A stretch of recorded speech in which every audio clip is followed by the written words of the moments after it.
Hello, this is Sasikant. I welcome to all of you once again on this amazing channel Math Mentas.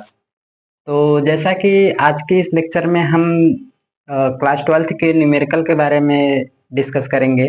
तो actually हम सब पढ़ चुके हैं कि इलेक्ट्रोस्टैटिक्स पढ़े थे पिछले लेक्चर में। तो आज हम बात करेंगे न्यूमेरिकल बेस्ड ऑन इलेक्ट्रोस्टैटिक्स, है ना, कूलॉम्स लॉ पर। ठीक, तो फर्स्ट जो न्यूमेरिकल है वो हमारा क्या है, पहला न्यूमेरिकल। ठीक, वायु में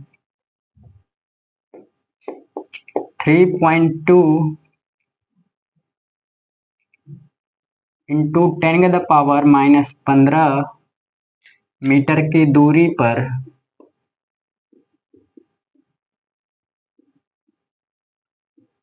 पर रखे दो अल्फा कणों के बीच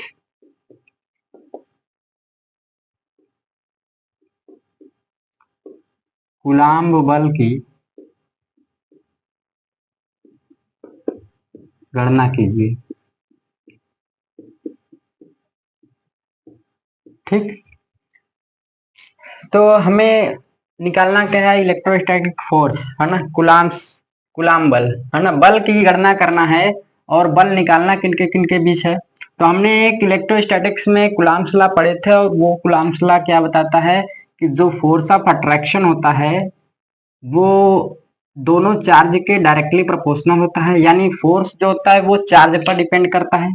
ठीक, और उसके सेपरेशन पर डिपेंड करता है। ठीक है, तो उसका जो फार्मूला आया था वो आया था F इज इक्वल टू के Q1 Q2 divided by are square.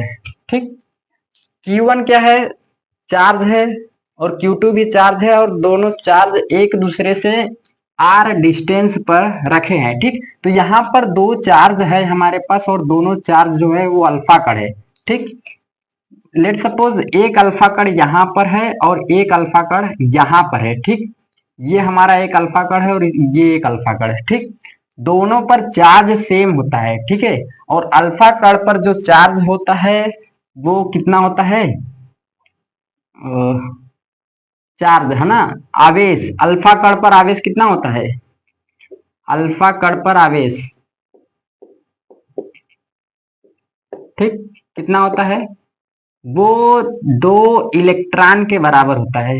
यानी अगर हम बात करें तो अल्फा कण पर आवेश कितना होगा, चार्ज ऑन अल्फा कण होगा कितना, 2 इलेक्ट्रॉन के बराबर, और ये कितना होगा, 2 इंटू 1.6 इंटू 10⁻⁻19 कूलम।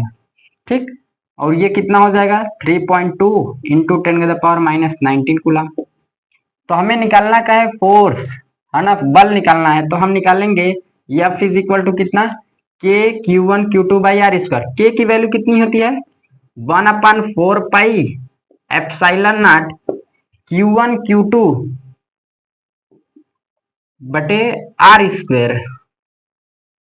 तो यह बराबर कितना हो जाएगा, इसकी जो वैल्यू होती है कितना आता है, 9 इंटू 10⁻⁹ Q1 की वैल्यू कितना है, चूंकि दोनों चार्ज सेम है, दोनों अल्फा कण है, तो दोनों पर चार्ज सेम होगा, इसलिए यहां पर भी जो Q1 की वैल्यू आएगी वो कितना आएगा, 3.2 इंटू 10⁻⁻19।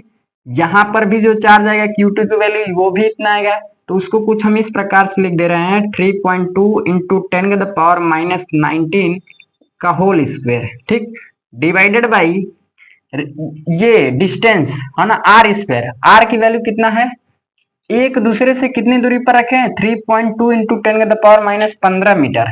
ठीक, 3.2 इंटू 10⁻⁻15 इसका स्क्वायर। ठीक, अब यहां पर हम थोड़ा सा कुछ इस प्रकार से लिख दे रहे हैं इसको, F is equal to 9 into 10⁻⁹ into इसको लिख दे रहे हैं 3.2 इंटू 3.2, और ये हो जाएगा, पावर का पावर में मल्टीप्लीकेशन होता है, तो यहाँ पर कितना हो जाएगा, 10⁻−38 डिवाइडेड बाई कितना हो जाएगा, 3.2 इंटू में 3.2 इंटू यहां पर कितना हो जाएगा 30। ठीक, पावर का पावर में मल्टीप्लीकेशन होता है। ठीक, तो यहां से ये पावर कैंसल आउट हो जाएगा तो एक -8 पावर बचेगा। ठीक, यानी इसको हम कुछ इस प्रकार से लिख दे रहे हैं 10 की पावर -8 और ये इससे कट गया। ठीक, यानी हमारे पास कितना आया F is equal to 9 into 10 की पावर 9 इंटू 10 की पावर -8। ठीक, जब पावर सेम होता है, अरे बेस इक्वल होता है तो पावर ऐड हो जाता है। ठीक, बेस इक्वल होता है तो पावर क्या होता है ऐड हो जाता है। यहाँ पर +9 और यहाँ पर -9 आएगा कितना 10 की पावर 1 और ये वैल्यू कितना आ जाएगा F इज इक्वल टू 90। ये हो गया न्यूटन। ठीक, क्लियर, नोट डाउन कर लीजिए।